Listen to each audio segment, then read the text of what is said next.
हरे कृष्णा, राधे राधे, जय श्री श्याम। दोस्तों, आज करने वाले हैं कार्तिक महात्मा का अध्याय 23। तो उसके लिए हाथ में तुलसी दल ले लेंगे, 2 मिनट भगवान का ध्यान करेंगे। मंदिर में बैठ के कर रहे हैं, अगर घर के मंदिर में तो दीपक जरूर जलाइए। तुलसी मैया के पास में कर रहे हैं तो वहाँ पर दीपक जरूर जलाइए। चलिए 2 मिनट भगवान का ध्यान कर लेते हैं।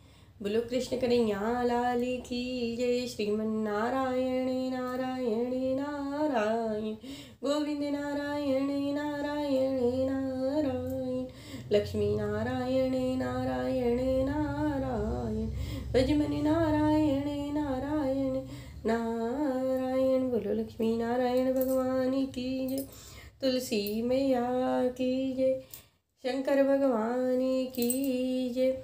हाथ में तुलसी दल ले लेंगे, फूल हैं तो फूल भी ले लीजिए। नारद जी ने राजा पृथु से कहा, हे राजन, इसी कारण के उद्यापन में तुलसी की जड़ में भगवान विष्णु की पूजा की जाती है। तुलसी का मूल प्रदेश भगवान विष्णु को प्रसन्न करने वाला है। हे राजन, तुलसी का पौधा जिस घर में विद्यमान रहता है वह घर तीर्थ स्वरूप होता है और उस घर में यम के दूत कभी नहीं आते हैं। सब पापों का नाश करने वाला और अभीष्ट फल देने वाला है। जो मनुष्य तुलसी का पौधा लगाता है वह यम को नहीं देखता है। भगवती नर्मदा का दर्शन, गंगा स्नान व तुलसी के पौधे का संसर्ग, यह तीनों पुण्य प्रद है। तुलसी का पौधा लगाने से, सींचने से, दर्शन से, तुलसी को छूने से कामिक, वाचिक, मानसिक आदि संपूर्ण पाप नष्ट हो जाते हैं। जो प्राणी तुलसी के दल से भगवान शंकर की पूजा करते हैं वह पुनः गर्भ में नहीं जाते हैं। निसंदेह वह जीवन से मुक्त हो जाते हैं। तुलसी के दल में पुष्कर आदि समस्त तीर्थ, गंगा आदि संपूर्ण नदियों और विष्णु, प्रकृति, सब देवता निवास करते हैं। तुलसी के साथ यानी तुलसी के पास जो अपना प्राण विसर्जन करते हैं वह चाहे कितने बड़े पापी क्यों न हो, उनको यम नहीं दिखाई देते हैं। हे राजन, जो लोग तुलसी के काष्ठ का चंदन लगाते हैं वह सहज ही मोक्ष को प्राप्त कर लेते हैं। उनके द्वारा किए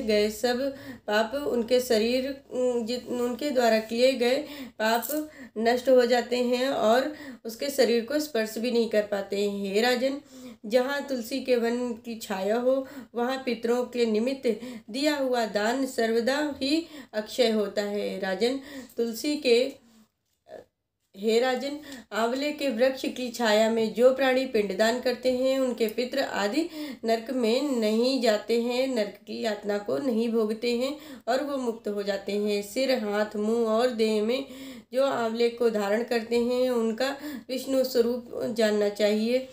आंवले के फल और तुलसी के दल को मिलाकर जो प्राणी स्नान करते हैं उनको गंगा स्नान का फल मिलता है। जो मनुष्य आंवले के पत्तों से, फलों से देवताओं का पूजन करते हैं उनको स्वर्ण, मणि, मोती द्वारा पूजन का फल मिलता है। कार्तिक माह में सब तीर्थ, ऋषि, देवता और सब यज्ञ जब सूर्य तुला राशि में होते हैं आंवले के वृक्ष में वास करते हैं।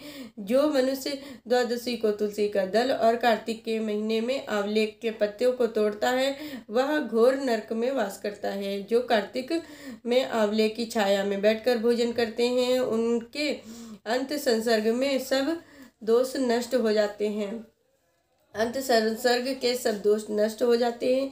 कार्तिक माह में जो आंवले की जड़ में भगवान विष्णु की पूजा करते हैं उनको श्री विष्णु क्षेत्र के पूजन का फल प्राप्त होता है। आंवले तथा तुलसी की महत्ता का वर्णन भगवान ब्रह्मा भी नहीं कर सकते हैं, वो भी करने में असमर्थ हैं। इसलिए धात्री और तुलसी की जन्म कथा सुनने से मनुष्य अपने वंश सहित मुक्त हो जाता है। बोलो तुलसी मैया की जय, भगवान शंकर की जय, विष्णु भगवान की जय।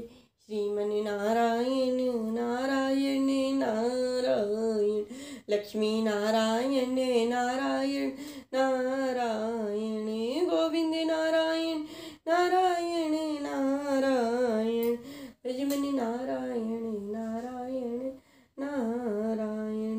बोलो लक्ष्मी नारायण भगवान की जय। आज मैंने आप सभी को कार्तिक माह के जो 23वां अध्याय है वो सुनाया है। इस कथा को ज़्यादा से ज़्यादा शेयर करिए। जो लोग कार्तिक का स्नान करते हैं, जो लोग कार्तिक व्रत करते हैं, उन लोगों तक इस कथा को ज़्यादा से ज़्यादा पहुँचाइए। जय श्री कृष्णा। राधे राधे।